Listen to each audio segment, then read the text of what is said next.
Good afternoon and welcome to episode 94 of the RSM's COVID-19 series.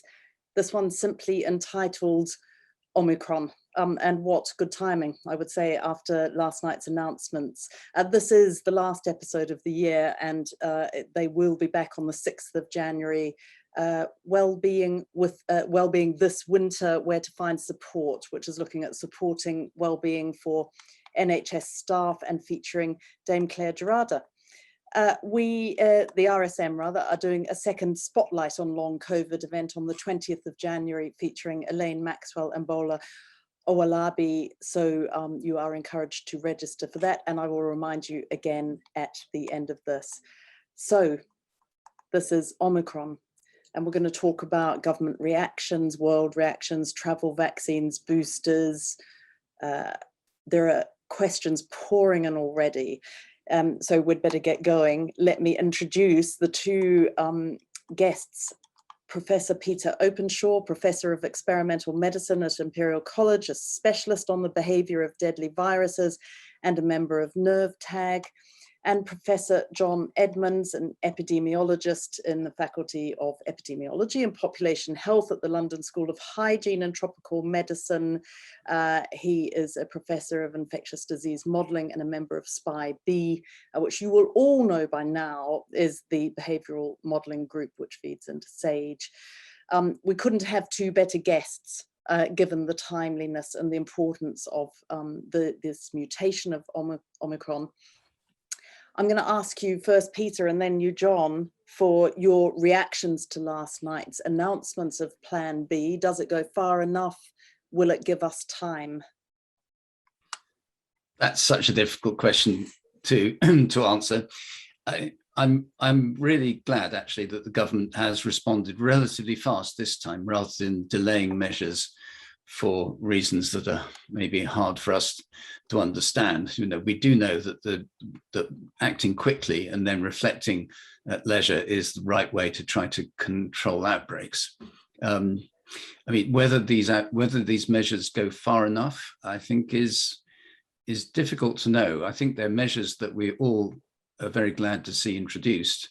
I think we need to ask ourselves, you know, would we feel safe going into a venue which has got just under 500 people with relatively little assurance that there's nobody there with Omicron? I think I wouldn't. But be very interested to hear what John says. Yes, just pick up from that, John. Well, you know, I think it's necessary evil. You know, nobody wants to have to reintroduce measures, and I know it's very damaging for parts of the economy, the hospitality sector, retail sector in particular. You know, they're going to be affected, and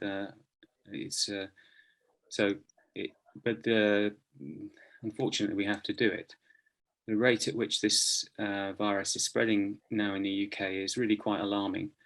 It's doubling every 2 or 3 days, as Chris Whitty said on the press conference yesterday, and that actually makes a huge difference. If you think what that means in a week, you go through about 3 doublings in a week.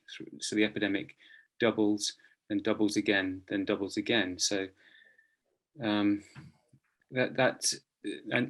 if you think what that is, that if a doubling is, it multiplies by twice, and another doubling means it goes up 4 times, and another doubling means it goes up 8 times. So, you know, if you've got, let's say, 1,000 infections today, and in a week's time you've got 8,000, and in 2 weeks' time you've got 64,000. So that's why we have to take measures now to slow the rate of spread of this virus. That means, so even though there's very few cases here now, and it seems like an overreaction, it absolutely is not an overreaction. It's not that too late. We're not too late for this. There's a lot of discussion about how much community spread there already is, and this is what the Health Secretary was saying in Parliament yesterday, that we might have, just over 500 cases that have been identified, but significantly more in the community. Yeah, it's of course extremely likely that there's much more cases in the community than have been reported. And as I say, the really worrying thing is then you start looking at the doubling time and see how quickly those cases then become might end up being something very significant very quickly. So I think that we're in with the speed of spread of this virus. I think we may well have really significant numbers of cases of this virus by Christmas. And in that case, do you see the potential for needing stronger measures, stricter measures? We'll see how it goes. Unfortunately, we don't have much time to evaluate. So I think Peter said it in his answer at the beginning, you have to act fast and then see whether you overreacted later. I suspect that whatever we do now, we're unlikely to overreact. Peter, can I just go almost back to basics in a way? There's been a lot of discussion about what we don't know. And I wondered if you could tell us what we do know and what we don't know.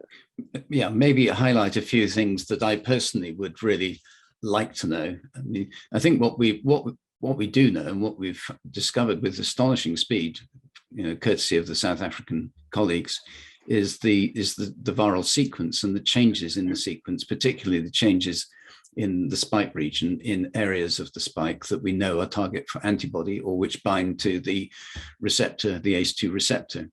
So we can infer a lot from just looking at those mutations, which is an extraordinary thing. We couldn't have done that a few years ago. We probably couldn't have done that with such accuracy just a few months ago. So it is extraordinary that that information has become available so quickly. What takes a bit longer is to then see whether those predictions actually play out first in the lab. When we look at lab-based assays that we know in the past have correlated reasonably well with protection, what are those lab assays showing? And I think we're all anticipating, and we're beginning to see some of those lab-based assays for antibodies showing lower degrees of binding, but still some binding, which is sort of a bit reassuring. But we shouldn't jump to any great conclusions until we actually can see epidemiologically and from clinical studies what this means in terms of breakthrough infection in people who've been vaccinated or previously infected. So, it's so important that we wait and see what information is coming through from those clinical and epidemiological studies. The other thing which I think we're still very uncertain about is the spectrum of disease. There's quite a lot of discussion in the media and amongst scientists about, is this a more mild infection, which is perhaps, mutating into something closer to being a common cold? I think it's too early to say. We've so far had reports often from only one or two sites about disease which is being seen in relatively young people, but that may reflect local circumstances and may lull us into a false sense of security. So we really do need to see how this is playing out. And early on during infection, we're not expecting to see many admissions. The admissions may often happen in the second, third week. The deaths may take several weeks to declare themselves. Those who have serious disease, it often isn't apparent early on that serious disease is going to develop. We also don't know how this is going to play out in terms of so-called long COVID or post-COVID syndrome. So there's so many uncertainties which by their nature take time. I read a quote from somebody from Norway or Sweden, I've forgotten now, apologies, but it basically was saying, could this not be counted as a Christmas gift? And I can actually see on some of the questions here exactly this point that you're making. Some of the reports from South Africa suggest Omicron may cause less severe disease. If this is the case, and it is indeed more transmissible, might Omicron actually be good news? Well, when I put this to one of the South African scientists, he was vehement in his in why that is not good news. But what's your view on it, Peter? I think it's much too early to think that this is good news. I think it's a rather far-flung hope that this is good news, I'm afraid. And John, I could see you shaking your head at that. I think that's absolutely crazy to think that. I think whoever suggested that to you, or was it should look in a few months' time, look back on that comment, and would no doubt be rather ashamed about it. I think this is as bad a news as you can possibly get, I think, quite frankly. And I have to explain the sort of tyranny of the of exponential rise. If you have, let's assume, and I think that's a massive assumption, by the way, but if we assume that that Omicron is half as pathogenic as Delta, and there's not a shred of evidence to suggest that that's the case, and that's about as good a news as you could possibly hope for. Yeah, so it's half as pathogenic. That would be extraordinary. Now that means over the course of the coming wave of infections, we'd end up with half as many hospitalizations, and that would be good news, of course. But half of what might be a very large number is still a very large number.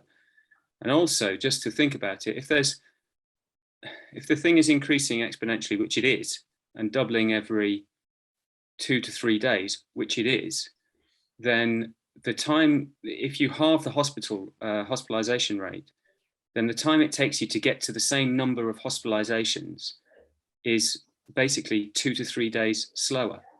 So all it does, so if you're worried about the time to which perhaps the NHS might start to get very stressed, then halving the hospitalization rate means that buys you 2 to 3 days. So I think it's a really silly comment to suggest that this is good news. This couldn't be further from that.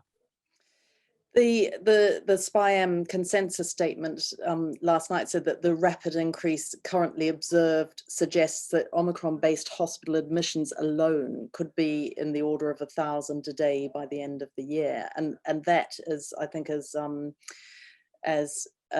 Chris Whitty pointed out last night, is on top of Delta. Yeah. So Jeremy Farrar said at the weekend that the worst of the pandemic is ahead.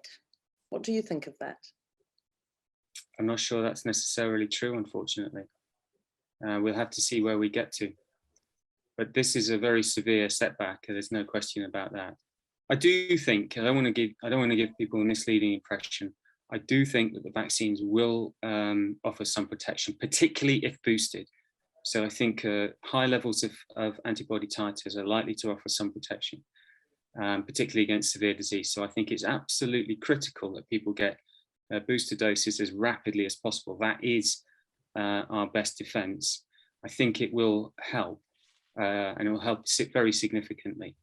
But I still think that we're likely to be under quite a lot of pressure in very short time.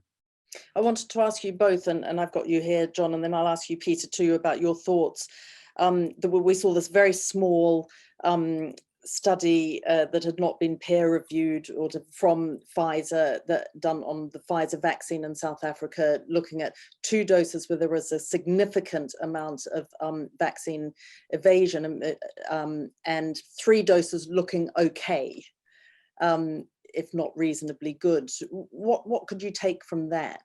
Well, there are now, I'm aware of 5 similar studies. Peter may know more. I haven't looked at overnight what's come in overnight, but I know 5 similar studies, and that's definitely the most optimistic of the 5. There's quite a huge range coming out of those 5 similar studies. So it does look, it's clear that boosting is going to help. There's no question about that, but I'm not sure it's going to help quite as much as that. I hope it does. What do you think, Peter? Yeah, well, I think the news on those immunological lab studies could be much worse. It could have been that there was much greater evasion, and I absolutely agree with John that what we need to do is to get as many boosters into as many people as possible, and as many first doses into people who haven't been vaccinated at all. I think that they are at very high risk. I mean, I would say, that the news that vaccines protect, particularly against the more severe forms of disease and against other variants which contain many of the mutations which are present in Omicron, is good.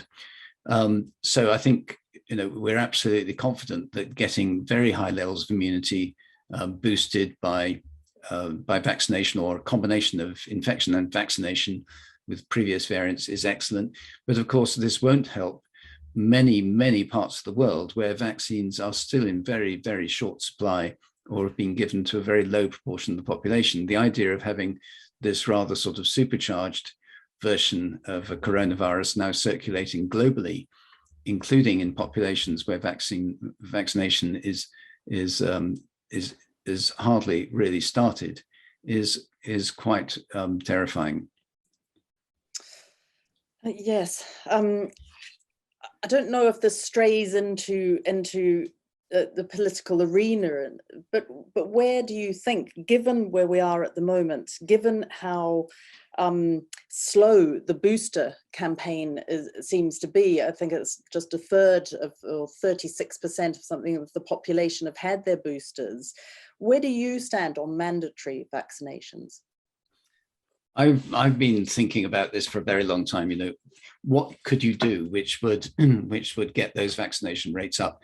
I'm really not in favor of sort of legal enforcement, except as a very, very last resort. I think a lot of people who are still not accepting vaccination or not going for their boosters just need more information, and we really need to up our game in terms of getting information about how vaccines work, the benefits of vaccination, the relative risk of being vaccinated versus getting infected with SARS-CoV-2. It really is important to get information out there. And what slightly concerns me is that we're all trying to get the message out through, the BBC, the conventional channels, which I think or Channel 4 News, I think. Yeah, or Channel 4 News, or whatever. Yes, there are other outlets exist, but we're perhaps not reaching the population who is most dubious about the benefits of vaccination, or who might benefit most from vaccination.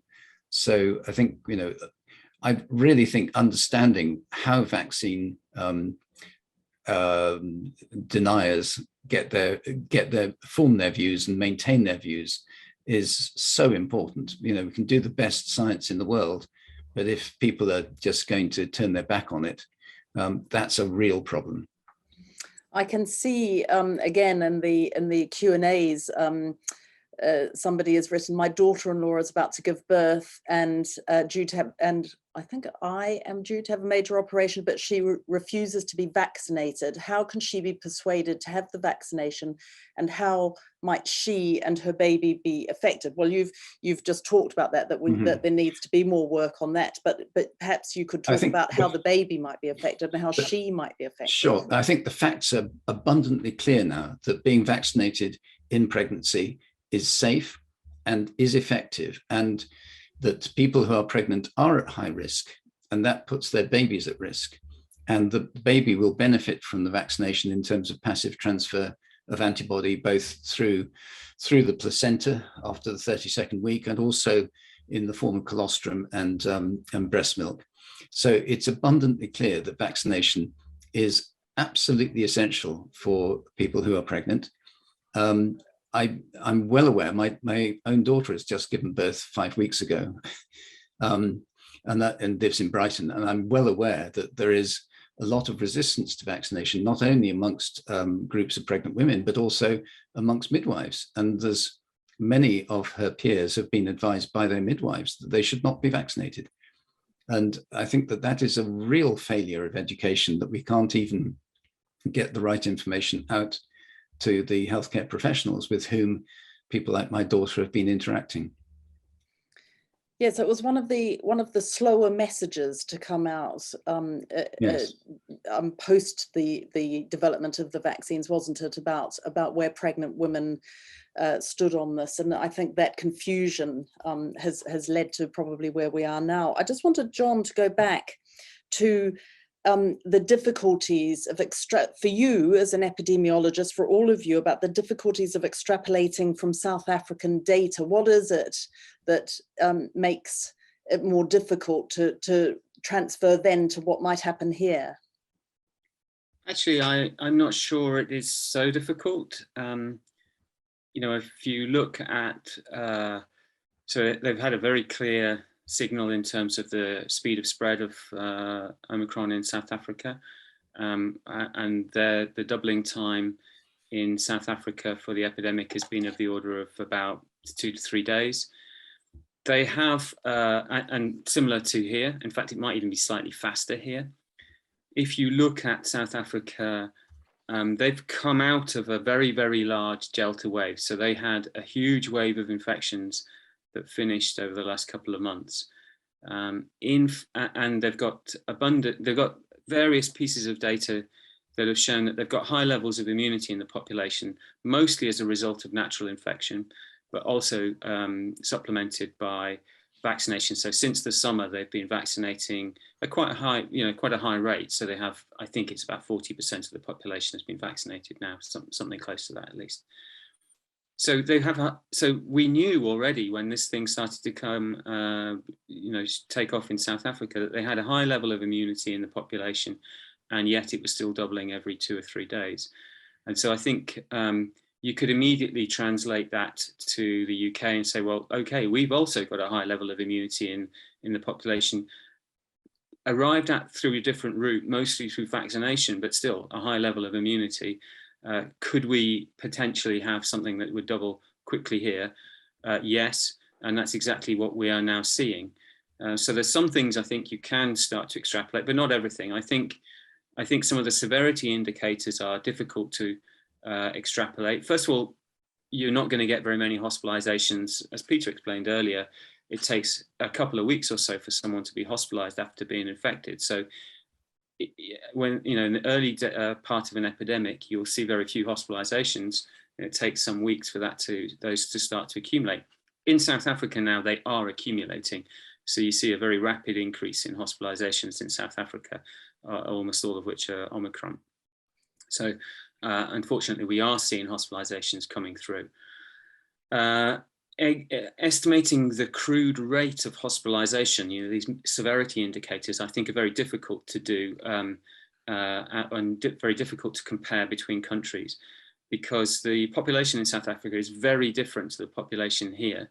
The average age of South African is, I think, 27, and the average age of someone here in the UK is 41, I think it is. So 41, 42. So there's an average difference of 15 years, and that those averages sort of hide huge differences. So they've got a much larger young adult population than we have here in the UK. Of course, the epidemic and the epidemic has started really in young adults, probably both there and here, and so it takes some time to filter out into older age groups. There's much fewer older people proportionately in South Africa than there are here, and so if you just look at crude hospitalization rates in South Africa, you'll get the wrong answer. You can't just apply them here. We would have much higher hospitalization rates on average, because our population is much older. We have many more people in elderly age groups here in the UK. So you have to be very careful to extrapolate from sort of South African data to here. You have to adjust properly for the underlying age and other conditions of the populations. Yes, because we saw some of the early data from South Africa, from Gauteng province, where it was showing a disproportionate number of 0 to 4-year-olds being hospitalized, which took a lot of people aback. But I think that was where it needed to be adjusted for population, for age. Yeah, they've got more children in South Africa than we have here. I still find that a worrying a worrying statistic. I mean, it was, I think, if I remember right, I think it's only one hospital, but it may be hospitals from just one city, but nevertheless, it's quite small. So I think it's very difficult you have to be careful about extrapolating from small numbers. One thing that has struck me about what's happening now is how much, and this is perhaps a indicative of how exhausted we all are by this pandemic, of people grasping for the little glimmers of good news, for the little hopes. And this comes back to this idea of it perhaps being a milder disease, of it being not as severe. And I mean, you've answered that point, but it's that sort of natural human condition, I think, to want to grab hold of those. But does it lead into more difficulties with things like persuading people to go and get their boosters? Is it harder to get that message out if people are just honing in on that? Yeah, I think it is. I think that does make life more difficult. Peter was talking before about people not being vaccinated, and there is still millions of people who are eligible to be vaccinated who haven't been vaccinated in the UK, millions. This is it is a real problem. It's a problem for them, and it's going to be a problem for all of us, unfortunately. So we do have to try and reach out to them. We do have to explain things to them in a better way, in a more novel way. We have to. Also, I mean, that's the other thing that is in the Plan B measures, the fact that you might have to be vaccinated in order to access certain venues might help improve vaccine coverage in particularly in younger age groups. It certainly did in France. There's very good evidence for that, and it did in Ireland and elsewhere in Europe when they introduced the same measures. They mostly introduced them back in the summer. They mostly introduced those measures right across the hospitality sector. So you couldn't go to a pub without being vaccinated, or the equivalent, a bar in France, without being vaccinated. And that's what led to pretty clear evidence that led to an increase in vaccine coverage, particularly in young adults. I think our Plan B is a bit more restrictive, so I'm not quite, it's only people going to the nightclub or whatever. So I'm well, do you think it should be more? Because a lot of people are looking at France and other countries and saying, well, you can't go to an art gallery, you can't go into a cafe, even an open air cafe. As I found when I was in France in the summer, you had to show your COVID passport. Should we be stricter here? I'm not going to answer should. That's for other people to say. But the scientific evidence does suggest that led to an increase in coverage. You can see coverage in young people in particular, if in France, before they introduced that and after they introduced those measures, and it increased quite substantially. I don't know which one of you can answer this. In fact, I think I know the answer myself, but what percentage of daily PCRs are sequenced for variants of the virus? It's about, it depends. It depends about just how busy things are. So as things get extremely busy, because there's a limit to how much you can sequence, then it does tend to drop a bit. At the moment, I think it's been at around 20-25%. Yeah, I only happen to know because I was filming at the Wellcome Sanger Institute. They said the WHO recommendation is 2 to 3%, and we're doing about 20%, so significantly more, which again explains, as I understand it, why we are seeing the Omicron here, where other countries might not be picking up such large numbers. Peter, can I ask you, there are a few comments that I've seen too about the antivirals that are being, that the health secretary has mentioned several times, Molnupiravir, I know I've said that wrong, how soon after a positive COVID test should it be taken, and to avoid delays in high-risk environments, nursing care homes? Should it be given, and should there be reserves and preparation? And I know I've seen some people saying that because of the time lag for knowing that you have Omicron might make it difficult to administer it. What's your view on it? Can I just make a comment about the previous issue about wearing of masks and so on, and then we'll go on to the antivirals. I mean, I think the mixed messages that come out and the confusion about whose authority you should take on the use of masks or the use of precautions is so important. And when you hear people say in government who are themselves putting out messages about the uselessness of masks or whatever, that does have an effect on public behavior. And having a simple message that everyone can understand and follow is so important.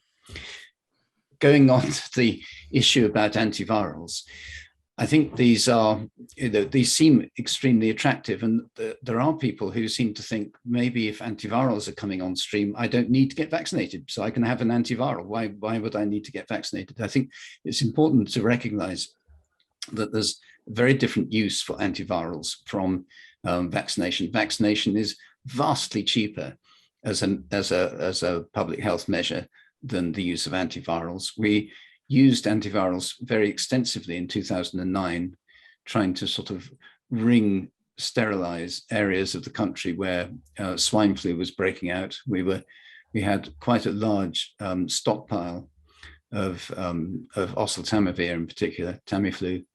And I think the experience that we've gathered of using antivirals in acute viral infections is that they do have a use, but the use is rather limited and very much in the earliest phase of disease. The sooner you start an antiviral, the more effective it's likely to be. If you delay the use of antivirals until, say, day 7 of symptoms, the benefit of an antiviral is often minimal to nothing.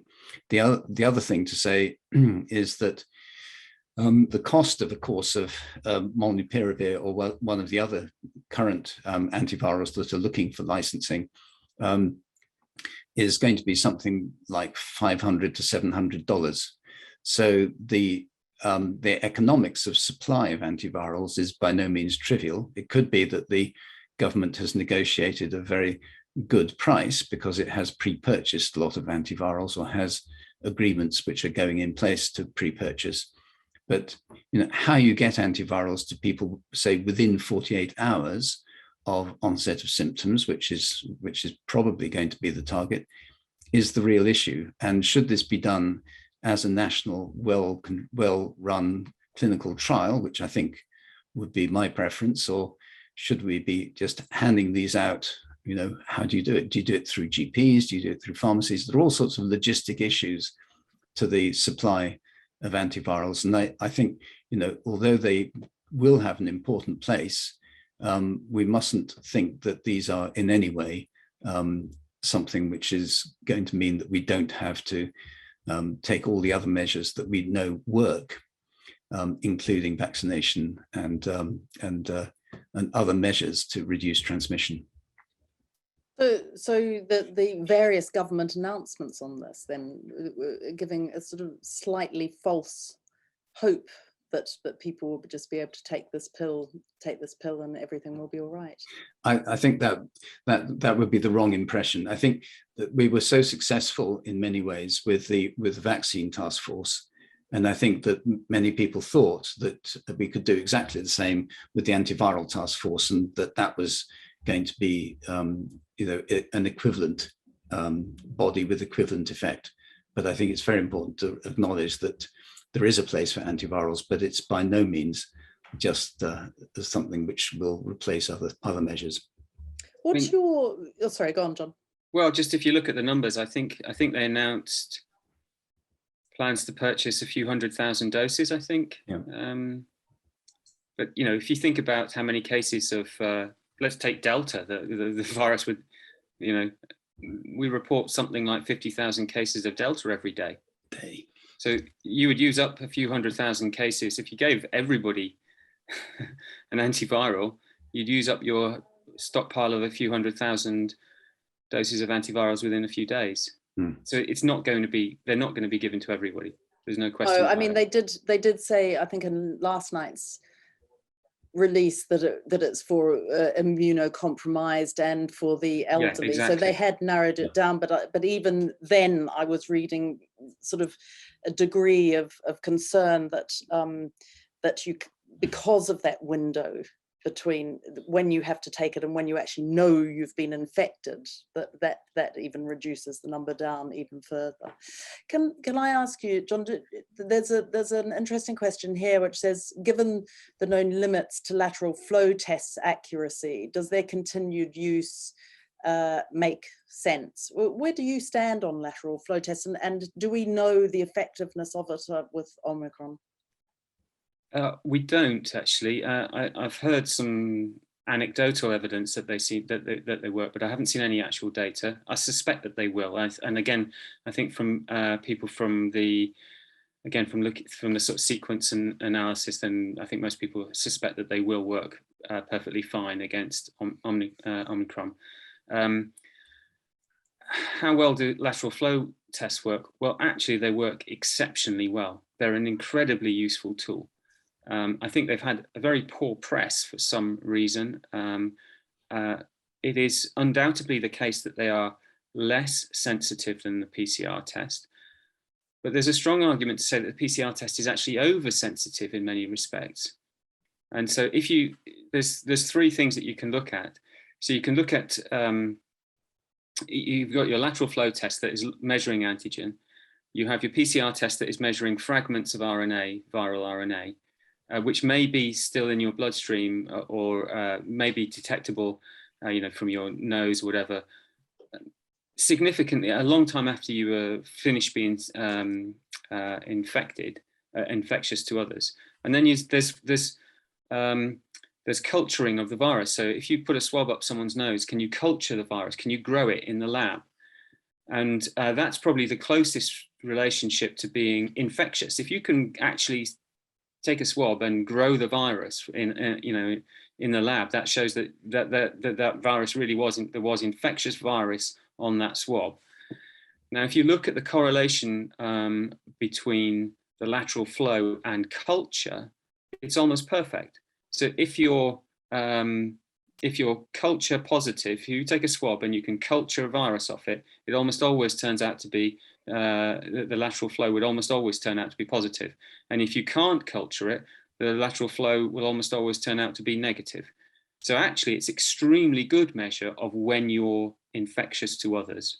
And so I think that there's a very great role for lateral flow tests. I think they could have been used more effective, even more over the last 6 months to a year since we've had large numbers of lateral flows. And I think there's a increasing role for them over this coming wave. Interesting. Has there been an observable difference in the spread of Omicron in Scotland versus England to date? Will the New England measures that match existing Scottish policy, masks, home working, make any difference? There isn't an observable difference, but it's still very early days. So Scotland has also seen a very, very rapid increase in cases. We've been measuring these. It's the same sort of trick that was used for alpha. So because the PCR test that is used in some of the labs can pick up, there's a marker for this. It doesn't pick up the S gene, so there's an S gene target failure. So you can look at the increase in S gene target failures. And if you look at the increase in S gene target failures in Scotland, and you look at the increase in S gene target failures in England, both of which are kind of proxies for the spread of Omicron, then they look pretty similar actually. But it's pretty small numbers, so it'd be very difficult to be able to determine any difference. Well, what's there has been concern, of course, too, over not enough still being said about ventilation, particularly in schools. How much I keep being criticised for not putting in every report I do, not talking about this being airborne. What are your concerns about where we are with schools and ventilation with offices and so on? Do you think there's been enough emphasis on that? Well, I think working from home, which is what's just been announced, it makes that irrelevant really for offices. So working from home is a more effective tool because you avoid all kinds of contacts when doing that, not just those in the office. But yes, of course, there's a role for improving ventilation in workplaces and of course in schools as well. Peter, I'm not quite even sure how I'm meant to say this one, but is there any evidence for Omicron arising from recombination with HCOV229E, which may account for milder symptoms and increase infectivity? And could this give herd immunity? I'm assuming you're going to know what that is. Yeah, and I mean, this is very much a question for the virologists. And although I've been immersed in virology for a long time, I'm really an immunologist. But my understanding is that there is a concern about the potential for coronaviruses to recombine. So far, it hasn't been evident that they are recombining with common cold coronaviruses. There was a report, but this seems like it could have been could actually have been some sort of artifact, according to those who are expert in the study of these type of events. So I don't think it's a major concern at the moment. It's something to be looked out for. Okay. I think the sequence data is pretty clear. This is not a recombination with other human coronaviruses. This is SARS-CoV-2 that's just mutated. Yeah. And I think in longitudinal studies of people with persistent infection who can't clear the virus because their immune system is in some way depleted, then you can accumulate mutations of just the type that have been described in Omicron. So the most likely scenario is that this might have arisen in somebody with a rather grumbling infection that they were failing to clear. That seems perfectly possible. Very hard to actually demonstrate that was actually the cause in this particular case, but it seems perfectly feasible. We have a question that came in earlier, and I must say there are a lot of questions. I'm not surprised, but this one is, I know this might be a difficult question, but how long do scientists think COVID mutation happens before it's discovered? Is that a piece of string type question? Sometimes it depends how good your surveillance is, of course. If you look at the, so that from looking at the sequences and how they differ from each other. So if you look at Omicrons and how they differ from each other, it is possible to try and work out when Omicron arose. And the answer to that is remarkably, recently. So all of the genetic data is pointing to Omicron having arisen in the middle of October. But it could be that it arose from a much earlier progenitor. That's also true, isn't it? If you look back at its closest relative going back over time, there was the progenitor virus from which it arose seemed to be a quite early one. Yes, that is the case. Yeah, so it's not actually arisen from Delta. It hasn't even arisen from Beta or Alpha or anything like that. It's arisen from one of the original Wuhan strains.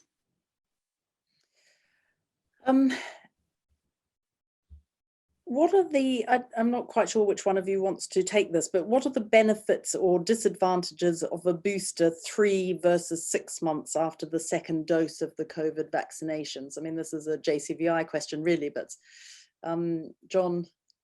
Oh no, it's one for Peter. Okay, let me do this one. So yeah, so from the immunological point of view, if you boost too early after a first dose, say, you can actually get a reduced immune response if you boost at the wrong moment. I mean, I've experienced this in my own career when I've been trying to raise anti-sera, and I've been trying to hurry the protocol, and I end up with not very good serological responses.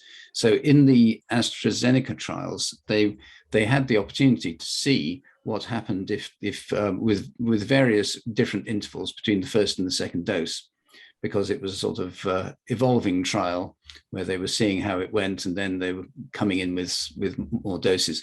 And in those trials, it was clear that giving a second dose at, say, 8 to 12 weeks was better than giving the second dose at, say, 5 or 6 weeks. And going back to classic immunology, we know that is perfectly plausible. And with many vaccines that we give, we leave an interval. The question then is, how soon can you boost and still get a really good immune response? And the answer probably is about 12 weeks. If you leave it for 6 months, then you're starting to see a downward drift of the levels of immune protection, and people are becoming more susceptible. So protection may fall, say, from 80% down to below 50%. So during that latter part of that window, you're starting to see more breakthrough infections. So accelerating the vaccine delivery schedule and advancing it to, say, a further dose at 12 weeks means that you've got a higher proportion of the population with good levels of immunity, which will protect against infection. So I hope that's an adequate explanation for that.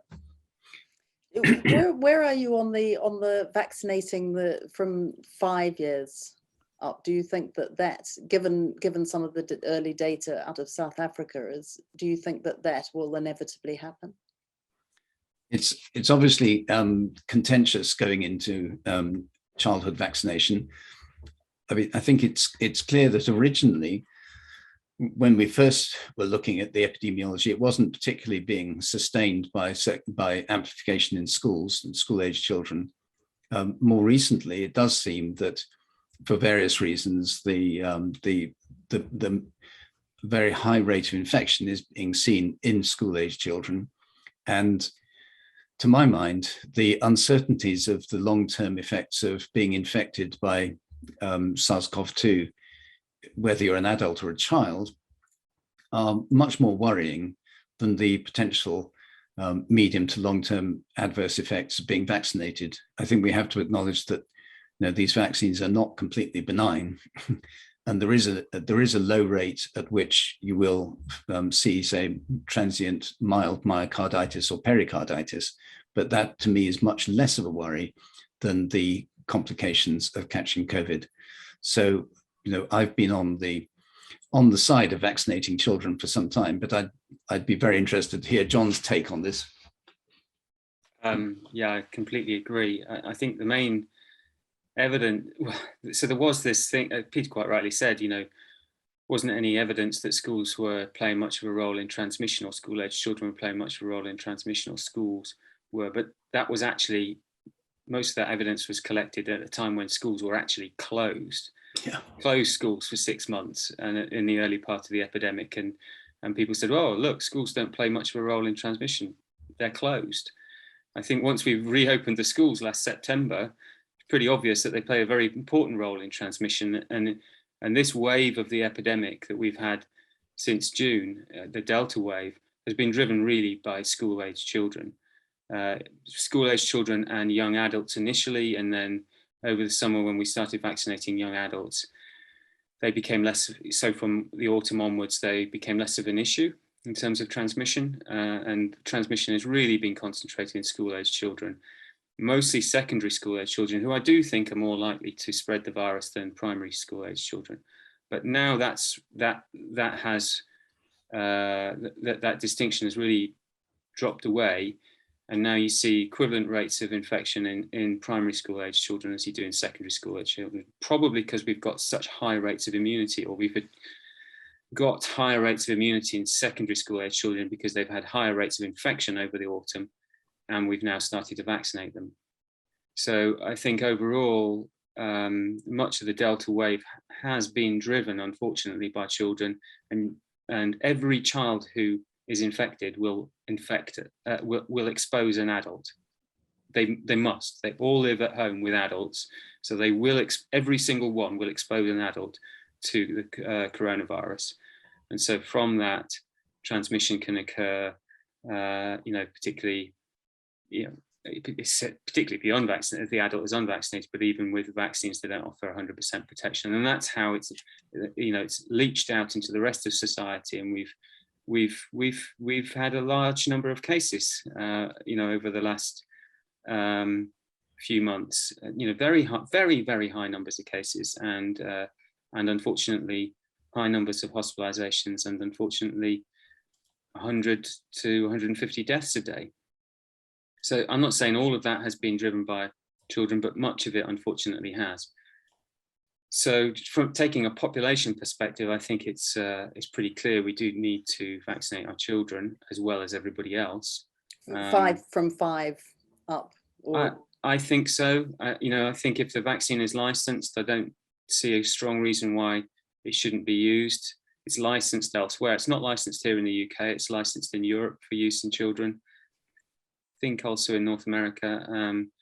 So epidemiologically, I think there's a strong reason for it. I do think you need to think about it harder. I think that particularly young children under the age of 11 are much less likely to have any severe consequences from COVID. So I do think you do need to be, much more careful about, the safety and really examine the safety signals very, very carefully. But I think overall, my view is if it's licensed and the MHRA think that the benefit to risk ratio is worth it, then we should introduce it as rapidly as possible. There's a quick, I don't know if you can see the Q&As, but there's one here about air travel and in 2020 the potential impact of international travel on the way the pandemic could develop over coming years tended to be downplayed. Should we reevaluate our approach to international travel for anything other than for the most vital reasons, however one defines them, or is it not a huge contributor to the problem? It is a contributor, of course. We're a very interconnected world. The UK in particular, is probably the most connected country on the planet. So as soon as something happens, we get it here. So, the day after they discover, Omicron in South, was it a day or a couple of days, we are detecting it here. Yeah. So our travel, although the government acted very fast in putting South Africa, a few other countries on the red list, it's already here by the time they react. So the sort of travel restrictions are not terribly effective. Slowing down the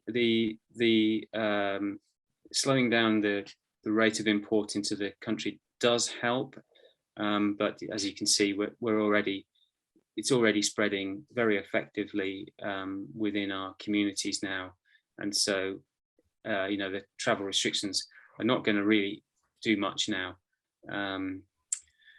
So yeah, I think your questioner is asking a wider question. Should we, there's other reasons to maybe reduce travel to do with climate change and things like that, but it's a societal decision, isn't it? And we like to go on our holidays, and I don't know, I'm sure Peter likes to go on his conferences in nice places and things.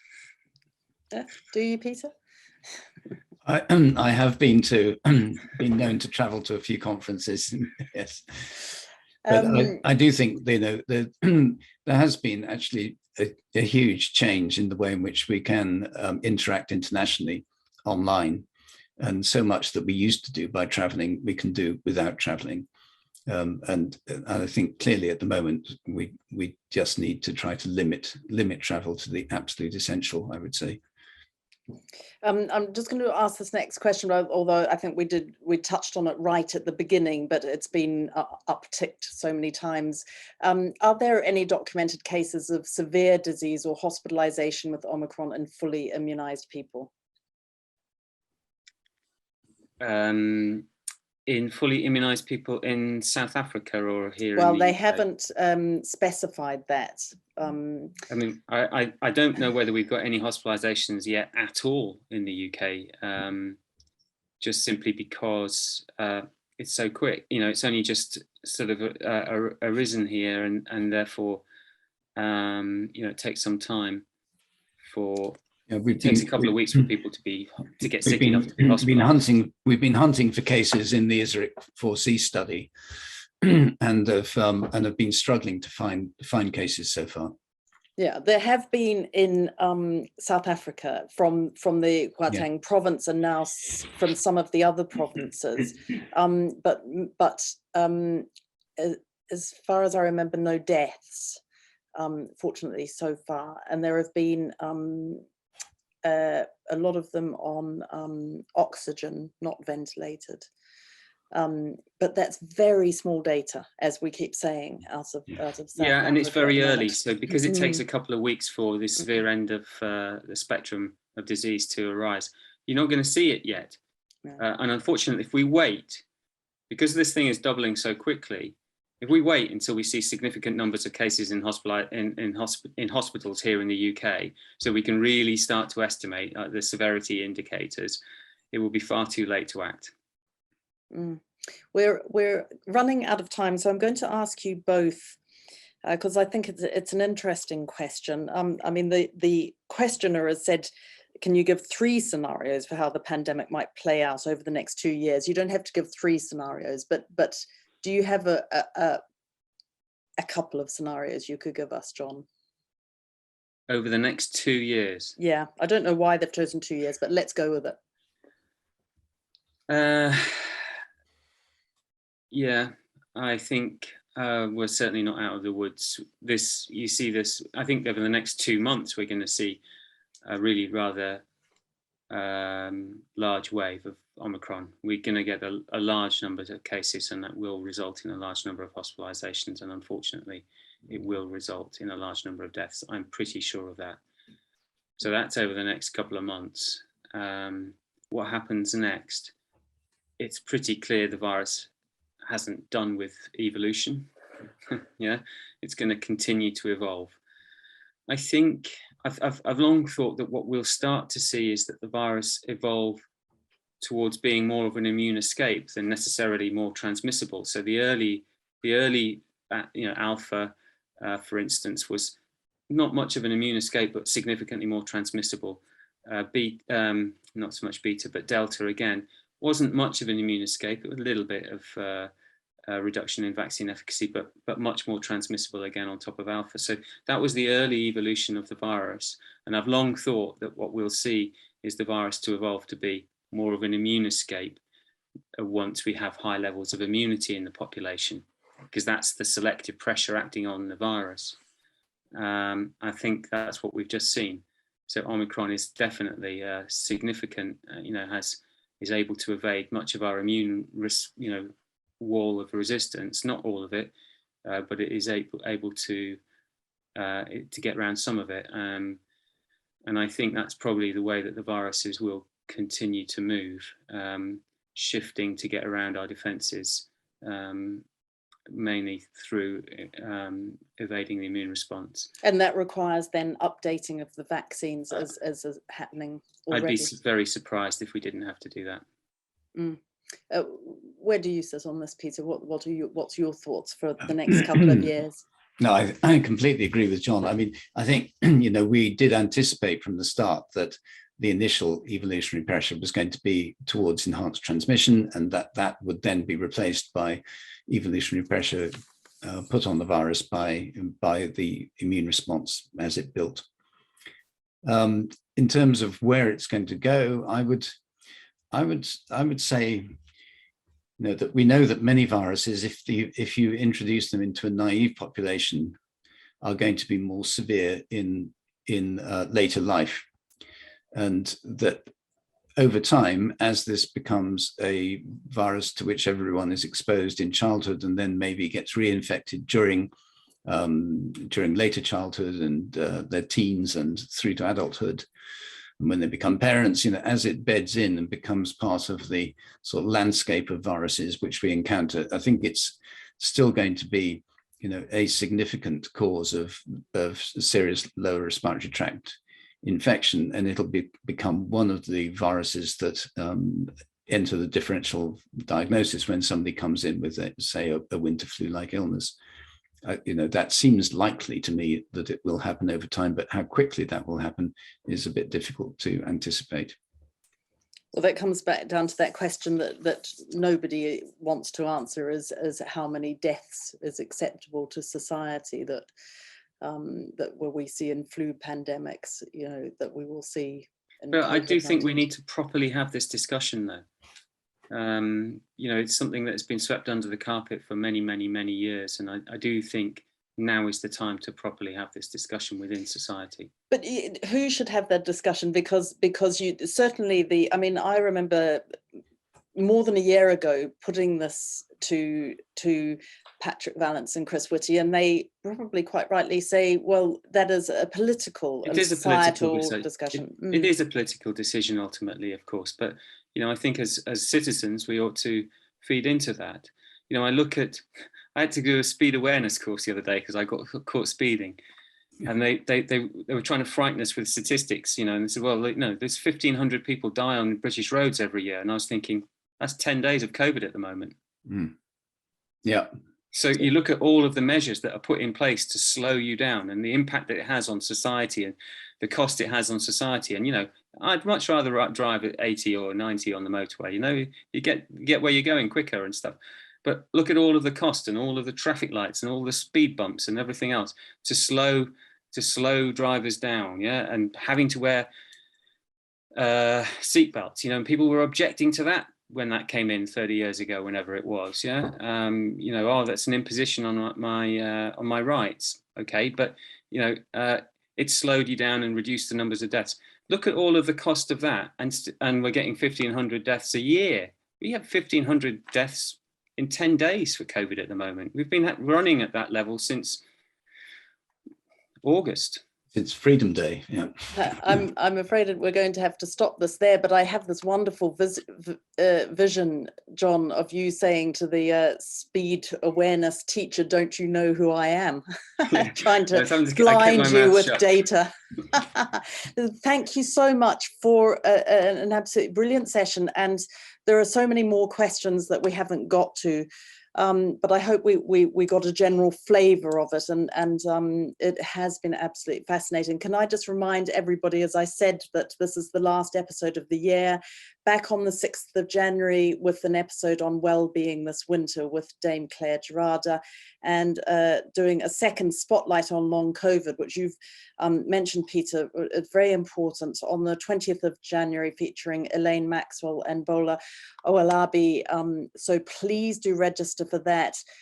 If I don't see either of you on the screen in the next, no, I'm going to. I was going to say, have a lovely Christmas, but I will see you. And thank you again for your time. Thank you. Cheers. Cheers.